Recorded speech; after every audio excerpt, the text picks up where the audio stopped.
Bonjour à toutes et à tous, bienvenue pour une nouvelle vidéo intitulée Les projets de paix du Seigneur. Je répète, nouvelle vidéo intitulée Les projets de paix du Seigneur. Donc c'est une nouvelle prédication sur le thème de la volonté de Dieu. Dieu dit dans sa parole dans le livre de Jérémie, chapitre 29, verset 11, Jérémie 29, verset 11, « Car je connais les projets que j'ai formés sur vous, dit l'Éternel, projets de paix et non de malheur, afin de vous donner un avenir et de l'espérance. » Dieu a pour nous des projets de paix et des projets de joie. Et ce projet final, c'est la paix, la joie et la vie éternelle auprès de notre Seigneur. Alléluia. Dieu dit qu'il n'y aura plus de guerre, plus de maladie, plus de fatigue, plus de tristesse lorsqu'il sera venu, lorsqu'il sera entré dans son règne. Voici le projet de paix et de joie que Dieu veut pour toi. Viens vers ce projet de paix en ayant la foi en Jésus-Christ. Il n'y a que Jésus-Christ qui sauve du péché.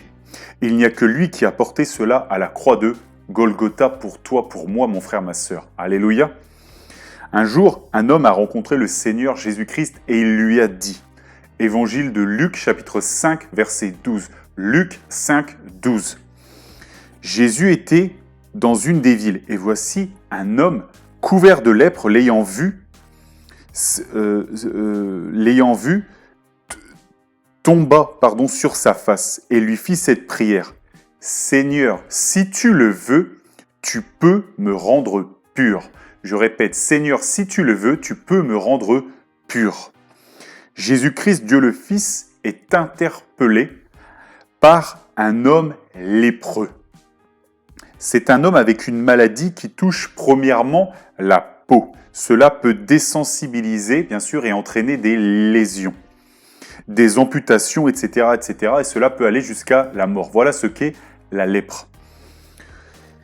Parce que la lèpre était un des maux que Dieu pouvait faire tomber sur celles et ceux qui lui désobéissaient, un lépreux était donc haï, car pour eux, Dieu l'avait jugé en lui donnant la lèpre.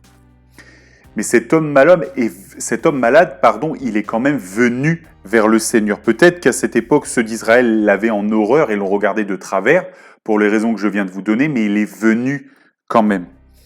Et pour le fait que les hommes lépreux ou les femmes lépreuses étaient touchés par Dieu, punis par Dieu, du fait d'une désobéissance notamment, on le voit par exemple illustré avec la sœur d'Aaron, du temps de Moïse. Alléluia. Après avoir mal parlé de Moïse avec son frère, la Bible dit, donc on le lit dans le livre des Nombres, chapitre 12, verset 10, Nombres, chapitre 12, verset 10, « La nuée se retira de dessus la tente, et voici Marie était frappée d'une lèpre blanche comme la neige. Aaron se tourna vers Marie, et voici, elle avait la lèpre. » Dieu frappe de la lèpre, il l'a frappée de la lèpre. Mais Dieu finit par guérir cette femme, parce que Moïse, il a prié pour elle. Donc on voit ici que oui, la lèpre est une maladie qui frappe, une maladie qui est aussi parfois utilisée par Dieu. Mais Dieu guérit les gens aussi de cette maladie. Donc dire que quelqu'un a la lèpre, vraiment faire une réduction là-dessus et dire cela est à cause de ses mauvaises actions, de ses agissements uniquement, cela est trop réducteur. On va le relire, le chapitre 5, versets 12 à 13 de Luc. Luc, chapitre 5, versets 12 à 13.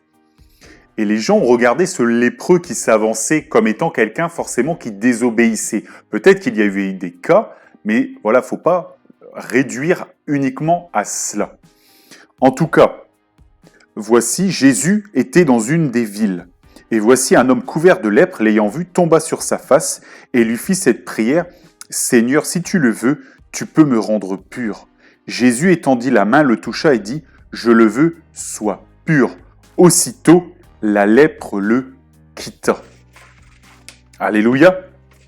Jésus-Christ a voulu montrer une chose. Voici, le lépreux approche. Les gens s'écartent. Un lépreux devait avertir à l'époque de sa condition de malade. Il devait vivre loin des gens qui n'avaient pas cette maladie. Il était impur. Un lépreux ne fait au final qu'une chose. Il porte le résultat de son péché, cette impureté.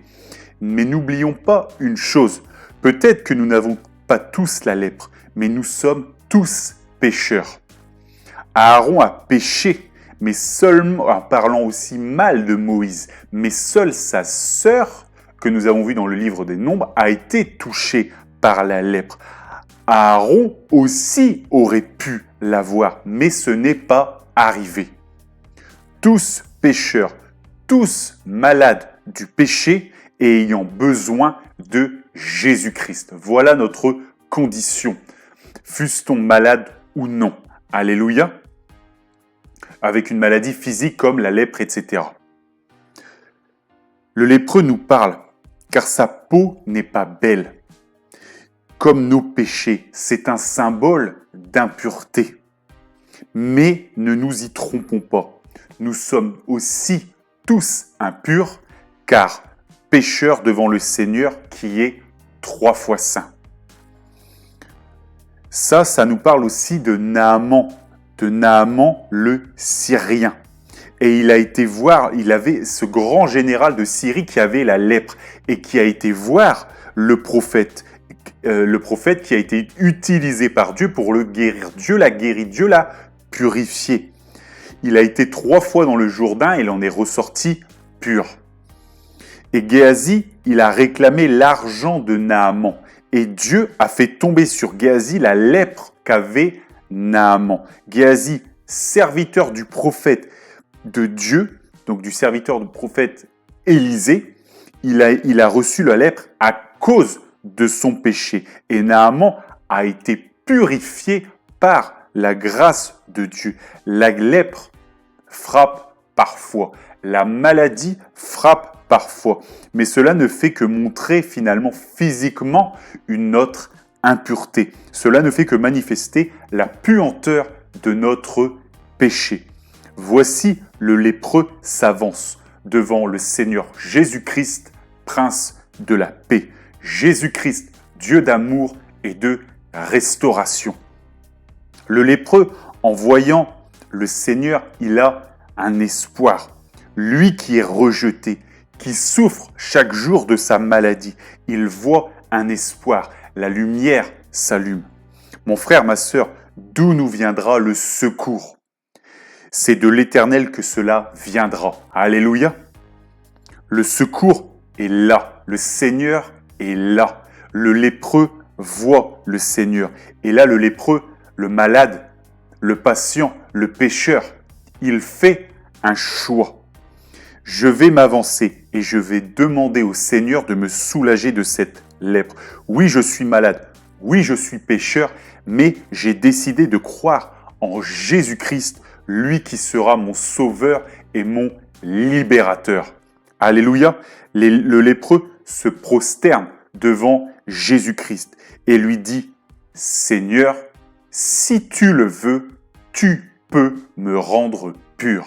Seigneur, si tu le veux, tu peux me rendre pur. Il ne dit pas, tu peux me guérir, notez bien cela. Il dit, tu peux me rendre pur. Dieu est le seul, mon frère, ma sœur. Jésus-Christ est le seul, mon frère, ma sœur, à pouvoir nous purifier. À pouvoir nous purifier de notre péché, nous restaurer. Le seul. La Bible dit, si vos péchés sont rouges comme le cramoisi, ils deviendront blancs comme de la laine. Parce que nous nous lavons par la grâce de notre Seigneur Jésus-Christ, par la foi que nous avons, par le sang qui a coulé à Golgotha, le sang du sacrifice de notre Dieu qui porte le péché du monde à la croix. Alléluia. Il n'y a que le Seigneur Jésus-Christ qui fait cela, qui peut nous faire passer de la saleté de notre péché à la pureté par la foi que nous avons en lui. Alléluia, il n'y a que lui, mon frère, ma sœur, qui peut nous laver. Et il n'y a que lui, mon frère, ma sœur, qui pouvait guérir ce lépreux, ce malade, qui pouvait purifier celui qui était pécheur, pour l'amener de la maladie à la vie, pour l'amener de l'enfer à la vie éternelle. Alléluia.